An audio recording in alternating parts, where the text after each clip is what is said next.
02:17 a.m. The air in the van is thick with the metallic taste of adrenaline.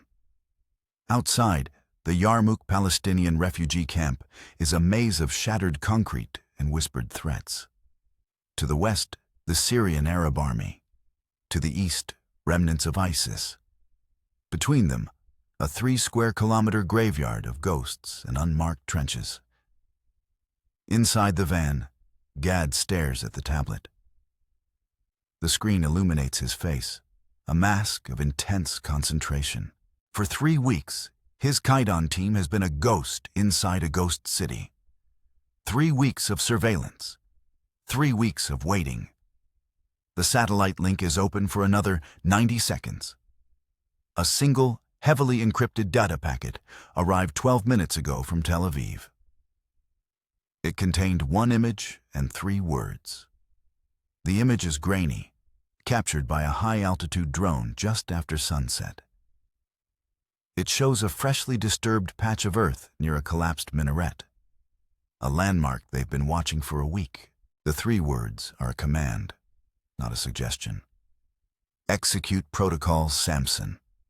Gad's finger hovers over the screen. Protocol Samson is not a plan. It is a contingency, a last resort. It means the primary intelligence has failed. It means the asset who gave them the location is either dead or a traitor. It means they are now operating blind, on a hunch from an analyst 300 kilometers away, staring at thermal shadows. His second-in-command, Ronan, looks at him. No words are exchanged. The question hangs in the recycled air. Do we trust the shadow on a screen? Do we risk a 4-man team deep inside hostile territory for a ghost? Gad has 10 seconds before the satellite window closes and they are cut off. 9. He looks at the image again. It's not the disturbed earth that holds his attention. It's something else. A small, dark object lying beside it. A single discarded plastic water bottle. A specific Turkish brand. The same brand their now missing asset was known to favor. A clue or a trap? 8. 7. He makes the decision. His finger taps the screen. The van's engine, a modified low-combustion diesel designed for acoustic stealth, turns over with a barely audible cough. They are moving. Towards the shadow. Towards a grave dug 53 years ago. Towards a man who was a legend before they were born. The mission has changed. This is no longer about recovery. This is about a gamble, played for the soul of a nation, in the most dangerous city on earth. To understand the gamble, you have to understand the ghost. His name was Eliyahu Ben Shaul Cohen. In Israel, he is a national hero. In Syria, he is the ultimate traitor. To the world, he is one of the most successful spies of the 20th century. Born in Alexandria, Egypt, he was an ardent Zionist who aided Israeli intelligence operations in the 1950s before immigrating to Israel. But his true calling was found in Unit 188, the forerunner of Mossad's Syria division, the operational arm that runs agents in enemy nations. Cohen was not a trained killer or a saboteur. He was a chameleon. Mossad spent years crafting his cover. He became Kamal Amin Thabet, a wealthy Syrian businessman supposedly returning home after making his fortune in Argentina. He was charismatic, intelligent, and prodigiously generous. He established himself in Buenos Aires, infiltrating the expatriate Syrian community, befriending diplomats and military attachés. His ticket into the heart of the Syrian regime was a friendship with General Amin al-Hafiz, who would later lead a coup and become president of Syria. By 1962, Kamal Amin Thabet was in Damascus. He moved into an apartment directly across from the Syrian Army's General Staff headquarters. His parties were legendary, attended by the highest echelons of Syrian political and military power. While they drank and talked, Eli Cohen listened. He transmitted what he heard back to Tel Aviv using a hidden radio transmitter. The intelligence he sent was pure gold. He provided the exact specifications of Syria's secret project to divert the headwaters of the Jordan River, a plan Israel later destroyed in a preemptive airstrike. He gave them the complete order of battle for the Syrian army. His most legendary act of espionage took place on the Golan Heights. During a tour of the Syrian fortifications, he suggested to the commanders that they plant eucalyptus trees at each fortified position to provide shade for the soldiers. The Syrians agreed. When the Six-Day War broke out in 1967, 2 years after his death, Israeli pilots knew exactly where to strike. They just had to bomb the trees. But in January 1965, the chameleon's luck ran out.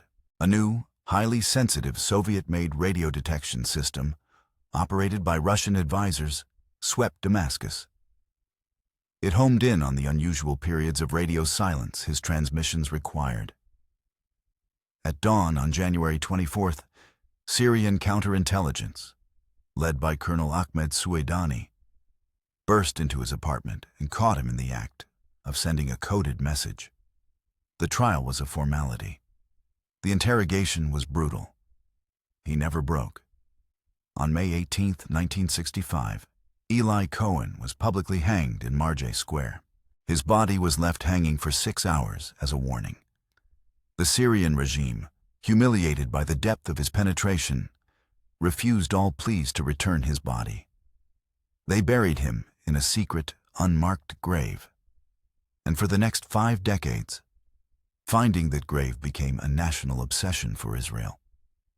A sacred debt. Every Mossad director since 1965 had attempted it. Operation after operation was launched. Agents were sent in. Millions of dollars were spent trying to bribe officials. All failed. The Syrians moved his body multiple times, creating a labyrinth of false trails and misinformation. Eli Cohen became more than a man. He was a symbol of a promise. Israel does not leave its soldiers behind, not even in death. By 2018, that promise seemed impossible to keep. But the man now in charge of the Mossad was Yossi Cohen. No relation to Eli, but bound by the same institutional oath. Yossi Cohen was not a man who accepted the impossible. A former paratrooper and head of the Tzomet division, responsible for recruiting and running high-level agents, he believed in aggressive, forward-leaning operations. His philosophy was simple. Chaos creates opportunity. And in 2018, Syria was the definition of chaos. This was the chessboard on which he would place his pieces. The Syrian civil war had shattered the country. The centralized, monolithic security state that had guarded Eli Cohen's secret for 50 years was now a fractured mess. President Bashar al-Assad's regime was propped up by 2 external powers, Iran and Russia.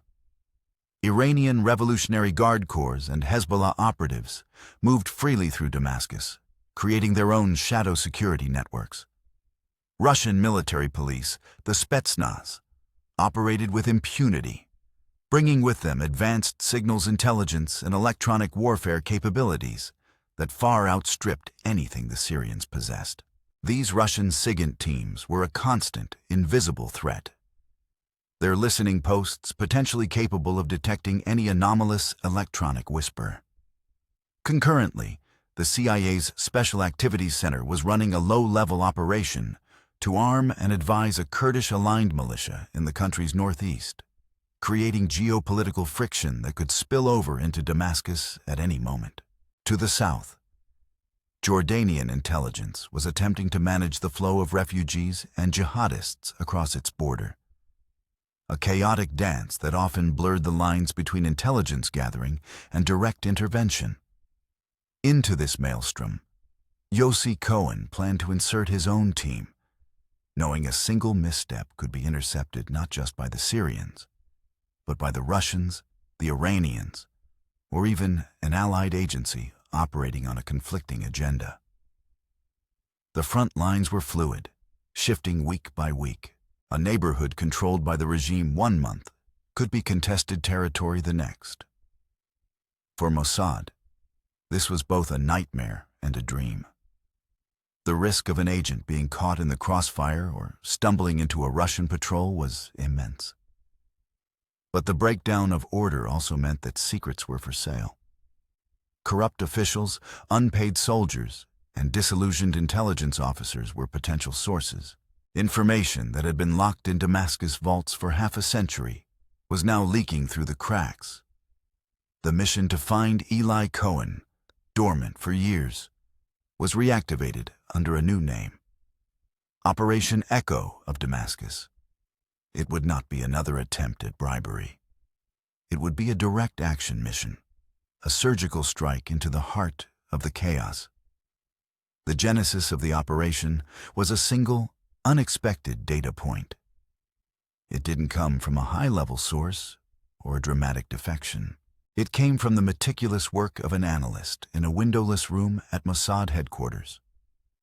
Her name, for the purposes of this record, is Talia. Talia was not a field agent. Her battlefield was data. For months, she had been leading a project to digitally archive and cross-reference every piece of intelligence ever gathered on Eli Cohen. Decades of failed operations, debriefings of retired agents, translated Syrian newspaper articles, rumors picked up by embassies. It was a digital mountain of failure. But Talia believed patterns could be found in failure. She was running an advanced algorithm designed to find connections between seemingly unrelated documents when it flagged something.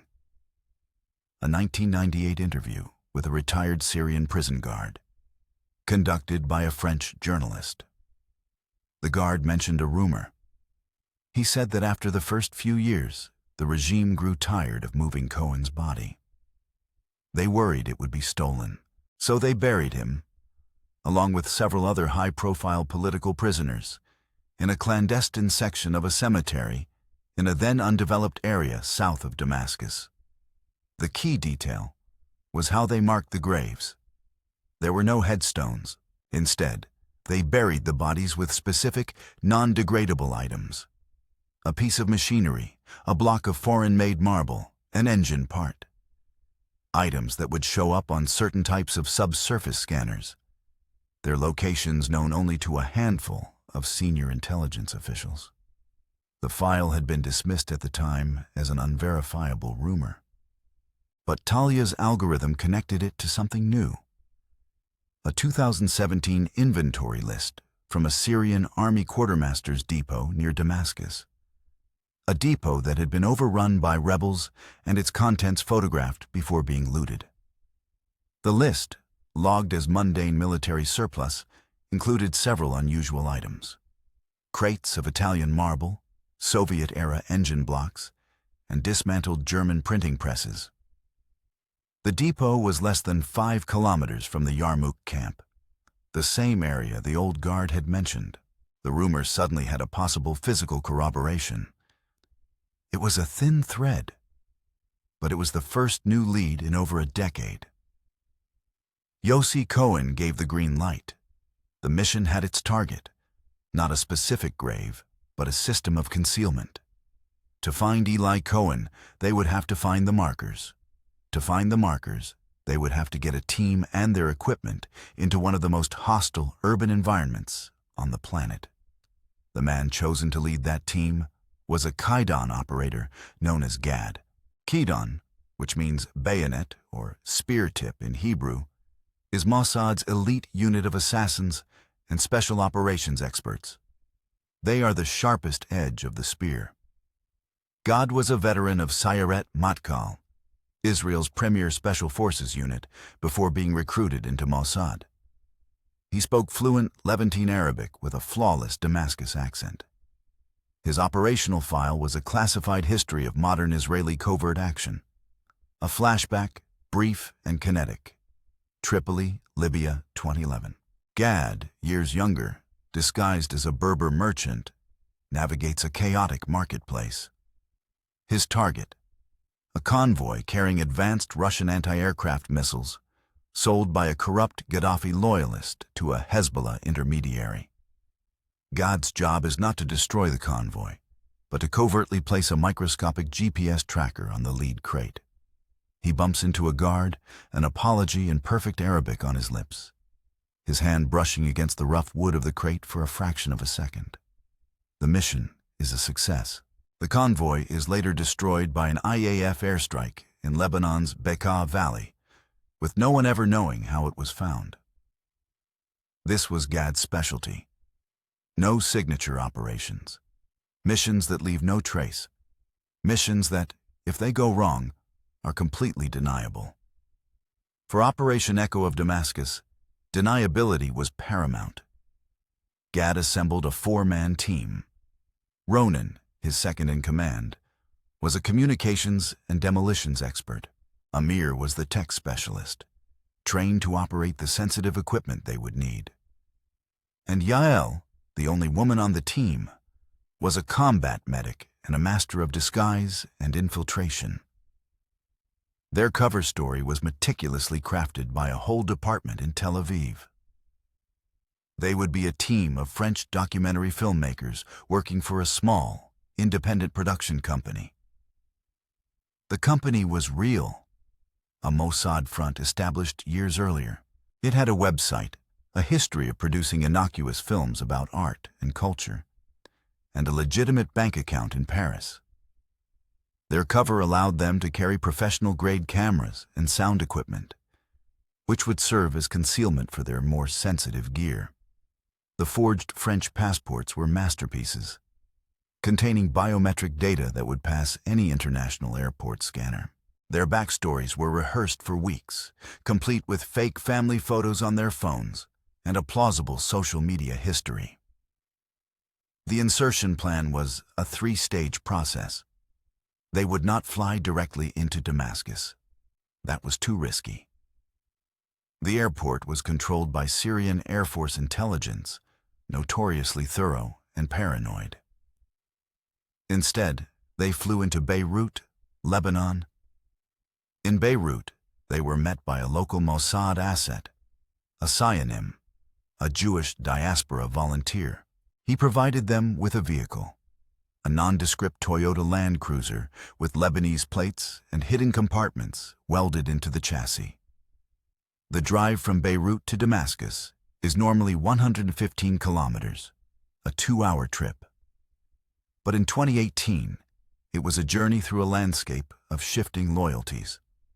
The border was controlled on the Lebanese side by Hezbollah, and on the Syrian side by the Syrian Army's 4th Armored Division, a unit fiercely loyal to the Assad family. Gad's team, posing as journalists, had obtained Syrian press credentials through a contact in the Ministry of Information, a process that took 6 months and a significant amount of money. At the border, they were questioned for 3 hours. Their vehicle was searched. Their equipment was X-rayed, but their cover held. The Syrian officer, bored and more interested in their bribe than their story, eventually waved them through. They were in. They drove into Damascus and established their base of operations, a rented apartment on the 3rd floor of a building in the affluent Malki district. The choice was deliberate. Malki was a bastion of regime support, home to government officials and wealthy loyalists. It was the last place the Mukhabarat would expect to find a Mossad team. The first 48 hours were spent on counter-surveillance and sanitation. Amir swept the apartment for listening devices, from the light fixtures to the plumbing. He found 2 remnants of a previous tenant's paranoia and disabled them. He then installed their own encrypted communication system. This was the technological heart of the operation. It wasn't a powerful radio like Eli Cohen had used. It was a burst transmission device, codenamed Sparrow. The Sparrow connected to a standard laptop. But it converted data, reports, images, sensor readings, into a compressed digital packet. once every 24 hours, at a precisely calculated, randomly shifting time. The device would transmit this packet in a 1.2-second burst, aimed at a specific commercial communications satellite passing overhead. The signal was designed to hide within the satellite's background noise, a digital whisper in a hurricane of data. It was virtually undetectable. Receiving messages from Tel Aviv was even more ingenious. There was no direct communication. Talia's team would embed coded instructions into the metadata of images posted on a public travel photography forum. Amir had software that scanned the forum every hour, downloaded specific images based on a prearranged algorithm, and extracted the message.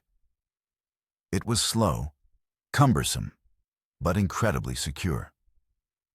With the base established, the real work began. The target was the Al-Dada Cemetery, located on the southern edge of the Yarmouk camp. But the camp itself was a no-go zone.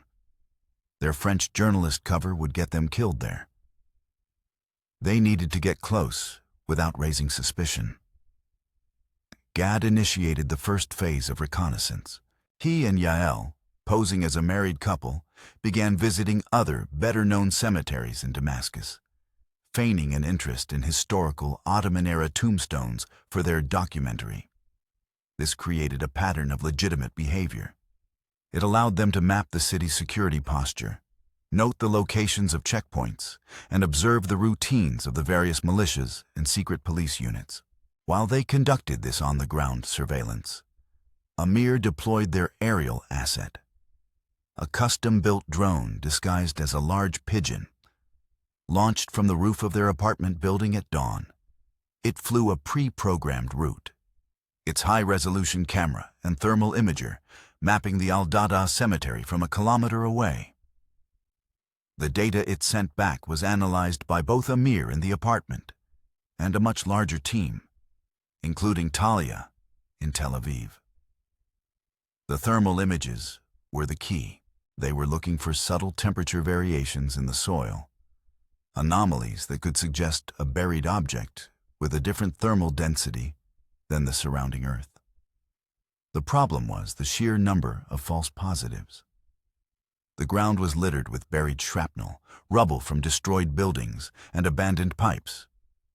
After a week, they had identified over 200 potential sites.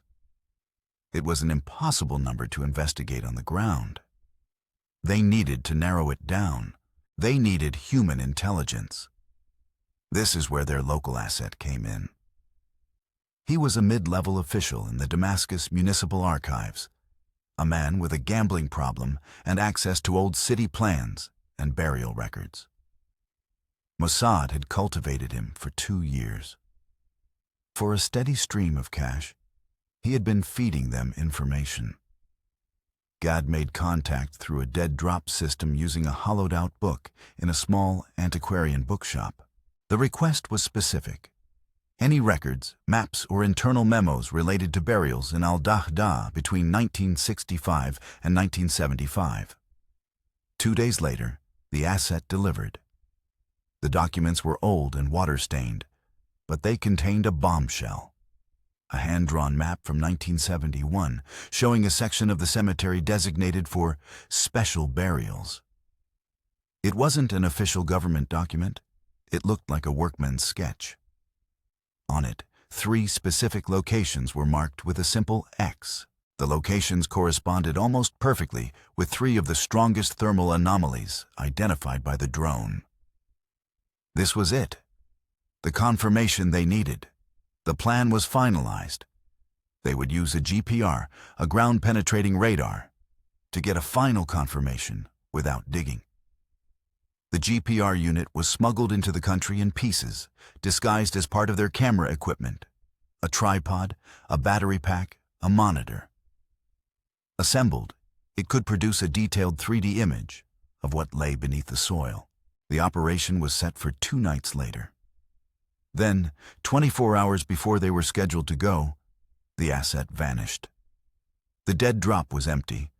His encrypted messaging app was offline. His apartment, watched from a distance by Yael, was dark. A team of men in unmarked black sedans, the signature of the dreaded Air Force intelligence, was seen parked down the street. The mission was suddenly hanging by a thread.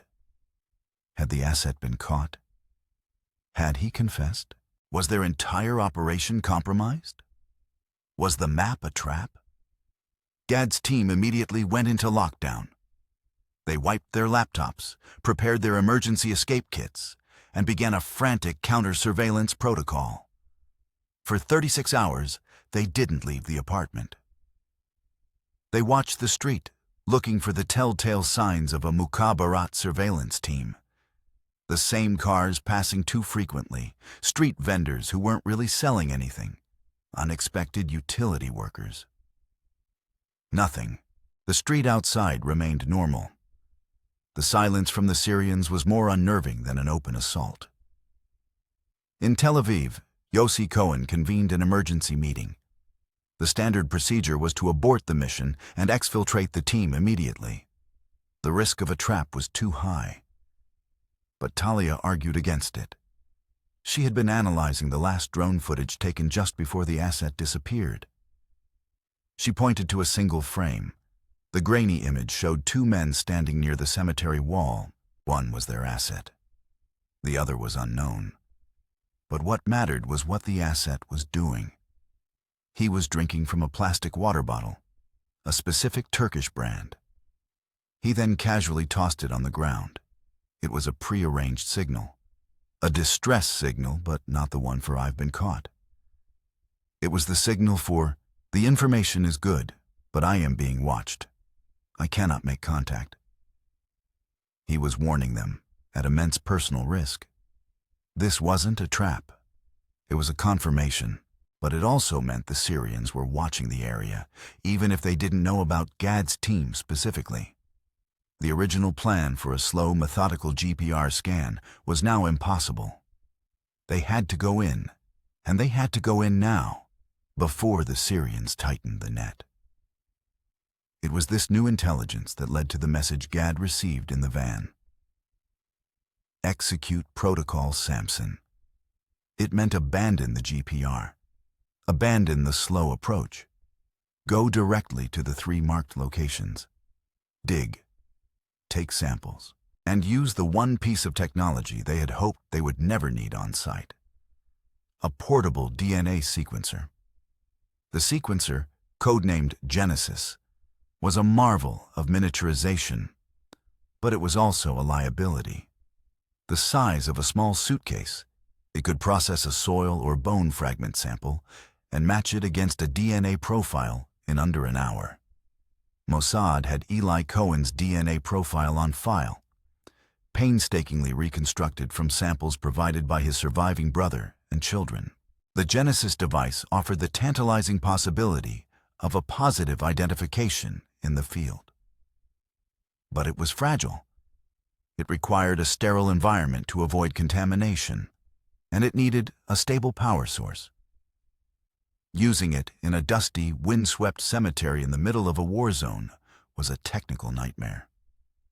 Amir had modified its power supply to run off their vehicle's battery, but the risk of a false negative due to contamination was huge.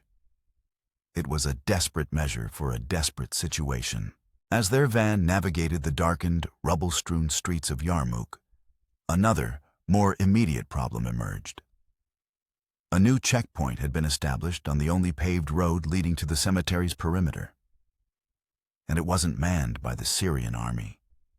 It was manned by Russian military police. This was a catastrophic development. The Russians were disciplined, professional, and equipped with night vision and thermal optics that could spot an infiltration team from a kilometer away. Their forged French press passes would mean nothing to the Spetsnaz. Trying to bluff their way through was suicide.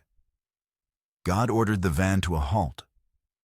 Ronan, the navigator, pointed to a maze of alleyways on his tablet. "There's another way," he whispered. "It goes through the old market. But it's controlled by the Liwa al-Quds militia." The Al-Quds Brigade was a pro-Assad Palestinian militia, known for their brutality and unpredictability. They were not part of the official Syrian command structure.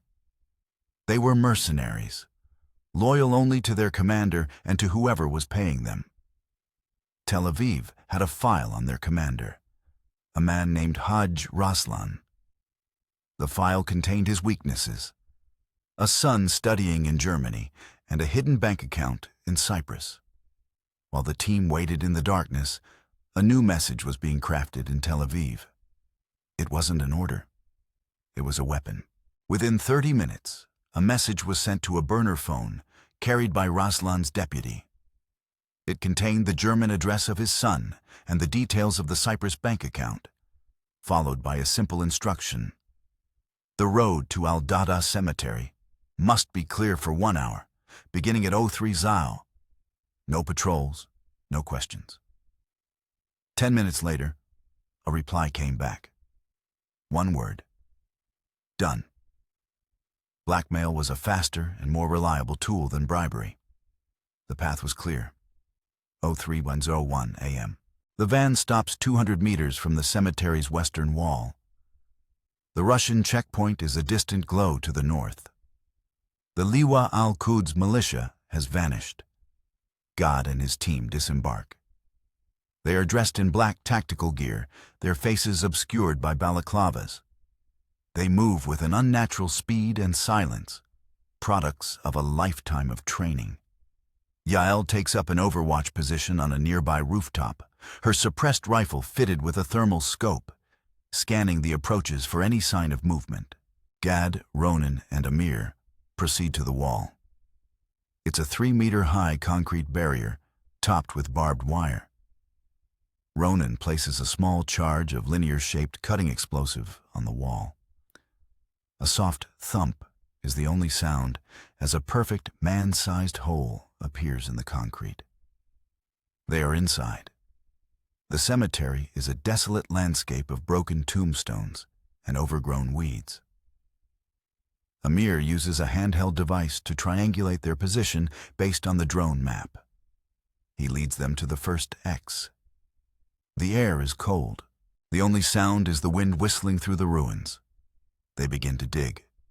The soil is hard, compacted. Every scrape of the shovel sounds like a gunshot in the silence. 10 minutes of frantic digging and Ronan's shovel hits something hard. Not a rock, metal. They clear the dirt. It's the lid of a large steel box, not a coffin. It looks like a Soviet-era military supply crate. They pry it open. Inside there are no human remains, just rusted machine parts. It's a decoy, a false marker. Gad glances at his watch. 03:28 a.m. They have wasted precious time. They move to the second location, 50 meters to the east. The digging starts again. This time, after only a few minutes, they hit something different. Wood. Old, splintered wood. The remains of a simple, unadorned coffin. Gad feels a surge of adrenaline. Ronan carefully clears the dirt away. The wood crumbles at their touch. Inside, nestled in the dark soil, are human bones. Amir, now. Gad whispers into his comms. Amir moves forward, carrying the Genesis device. He sets it down carefully, unlatches the case, and unfolds a small, sterile plastic sheet. He puts on a pair of surgical gloves. This is the most delicate part of the operation. He needs a sample, preferably a piece of dense bone like a femur or a tooth, which are more likely to yield viable DNA. Using a pair of forceps, he carefully extracts a small fragment of a rib bone. He places it into a sterile vial containing a chemical reagent solution designed to break down the cellular material and release the DNA. He seals the vial and inserts it into the processing slot of the Genesis device. He connects the power cable to a portable battery pack. The machine whirs to life, its small screen illuminating with a status bar. The sequencing process has begun. It will take 45 minutes. 45 minutes of being completely exposed. Suddenly, a new voice crackles in their earpieces. It's Yael, from her overwatch position. Her voice is calm, but laced with urgency. Movement. 200 meters northeast. A single vehicle, no lights, approaching the Russian checkpoint. Gad's blood runs cold. A random patrol? Or were they expected? Hold position, he orders. Let's see what it does. The vehicle, a UAZ 469 Jeep, common among Syrian security forces, stops at the checkpoint. Through her scope, Yael can see two Russian soldiers talking to the driver. The conversation seems agitated. Then, the worst possible thing happens. The Jeep turns off the main road and begins driving slowly along the dirt track that runs parallel to the cemetery wall. Directly towards them. They have been discovered. But how? Then, the third complication hits. As if on cue, the screen on the Genesis device flickers and goes dark. A high-pitched error tone beeps once, then silence. What is it? Gad hisses. Amir is already frantically tapping at the device's control panel. Power fluctuation, he says, his voice tight with stress. The battery pack must have a faulty cell. It tripped the internal circuit breaker. I have to reboot, but if the power source isn't stable, it could fry the main board. 40 minutes of their 1-hour window is gone. A Syrian patrol is closing in, and their multi-million-dollar piece of high technology is a dead box. In Tel Aviv, an alarm blares in the operations center. They have lost the Genesis device's telemetry signal. Eli Cohen stands over Talia's shoulder. Talk to him, he commands. A secure voice channel is opened directly to Amir's earpiece. It's not Talia, but a man with a calm, methodical voice. The chief engineer who designed the Genesis device. Amir, this is David. Report status? Amir, lying flat on the ground as the Jeep's faint engine noise grows louder, whispers the diagnostic. Power surge on initiation. Internal breaker tripped. The battery is compromised. David's voice comes back, without a hint of panic.